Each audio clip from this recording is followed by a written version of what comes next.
role at the GICC is I was the previous chairman of the Global In-House Center Council, and I'm currently the senior advisor to the GICC Philippines.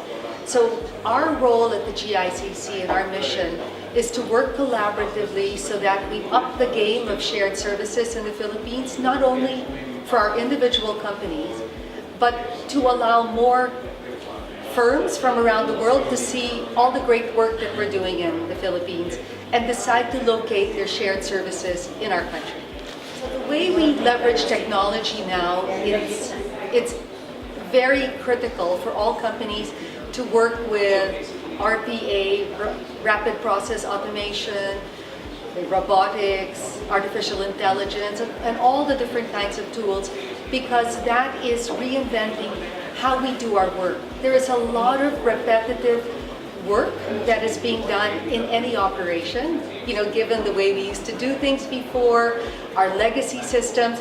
So we are welcoming this type of technology and change because it removes, again, that simple, not as intelligent work that our representatives and our staff used to do previously, and allow them to go up and really exercise their education in providing the best service to the people that we are working with all around the world.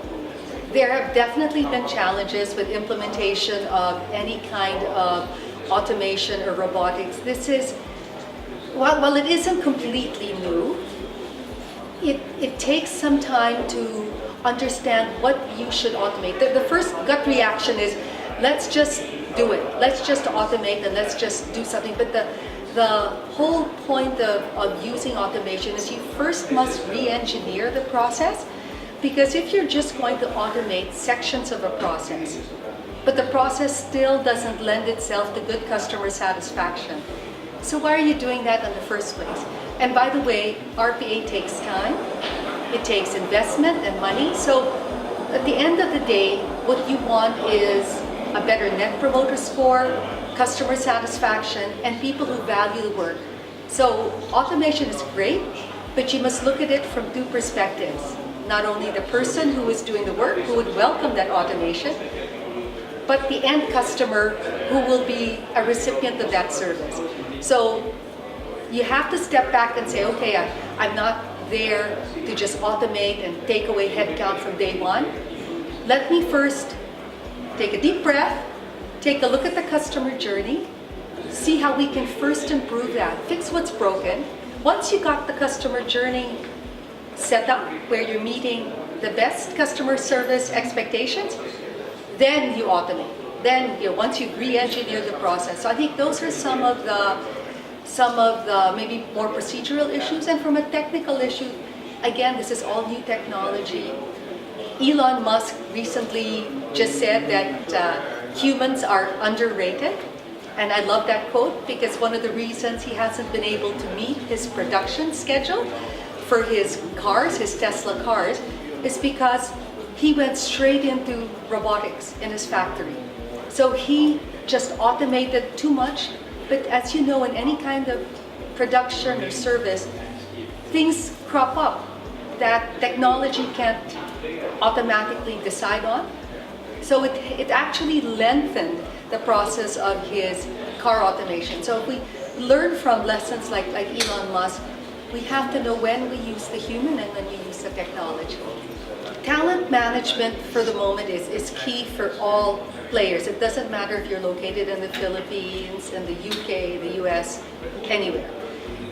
Our business is all about people. Yes, we talk about automation, but shared services is all about bringing processes, decision-making from other parts of a geography to a centralized location. So it's still all about people, and it's finding the right talent. And the talent now, the kind of talent that we all need, is going up the value chain. So we're looking for more complex skill sets. So the talent strategy officer at any firm is the most valued individual, the most valued business partner.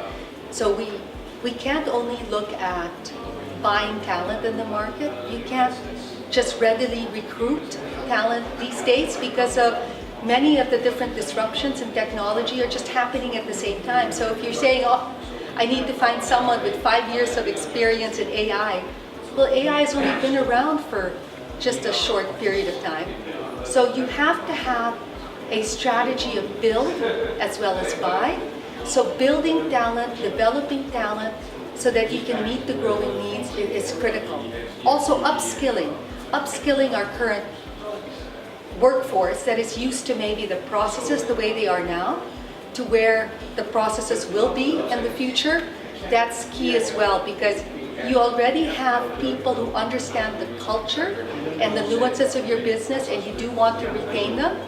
So it's very critical for your talent strategy to focus on upskilling as well. So the role of what they call BPO, I guess if you look at shared services or captive operations, so the Global In-House Center Council in the Philippines, we have members that do, the way I categorize them are two sets of services.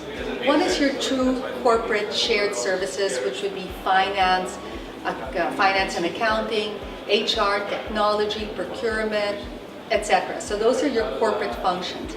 But quite a number of our members as well in the Philippines do what I call captive operations. Because with our facility with English, with our Western culture here in the Philippines, our member companies are doing a lot of front office where we're speaking directly with our customers. We're doing middle office, so a lot of that customer service that we are doing is, I guess, what is also called BPO. So they're really, in our geography and in the Philippines, there's a confluence of both worlds, which is fabulous, because we're able to do the captive operations, which again is sometimes known as BPO, as well as true shared services. So I believe that the true key success metrics of any shared service would be several. So there would be customers facing ones, and at the end of the day, that's really what determines our success.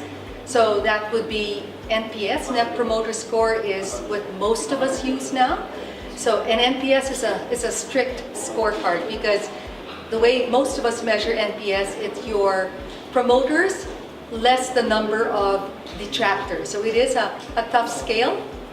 The other one too is obviously your customer uptake. Are you able to retain your customer? Are you able to renew them in whatever business that you're servicing? We also have metrics that have to do with internal in the operation. So are your employees engaged? Are they doing that discretionary effort to ensure that your service center is not only doing processes, but they're innovating, that they are happy to be at work, that they're going to stay with your firm? So when you look at metrics, you have to look at both ends of the spectrum. The Philippines usually has competition, and there always has been. If you look at where we are now, we're very proud to be one of the preferred locations. India is much larger than the Philippines when it comes to shared services and GICs, but there are other locations as well. You have Singapore, Malaysia, many countries in Eastern Europe. So companies have to really look at different geos, either for language skills, other kinds of technology, adaptation. So it's important for the Philippines. So we know that we're not existing in a vacuum, and we always have to up our game to ensure that we continue to stay in one of the preferred list of locations for shared services.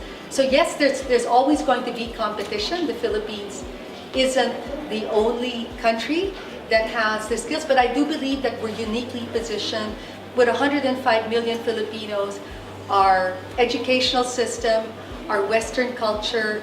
It just lends itself so much easier to servicing the needs of the first world and the global multinationals here, given just the way our country has been formed through all these different nationalities. Our whole history has been just this melting pot. So again, we have our intrinsic capabilities.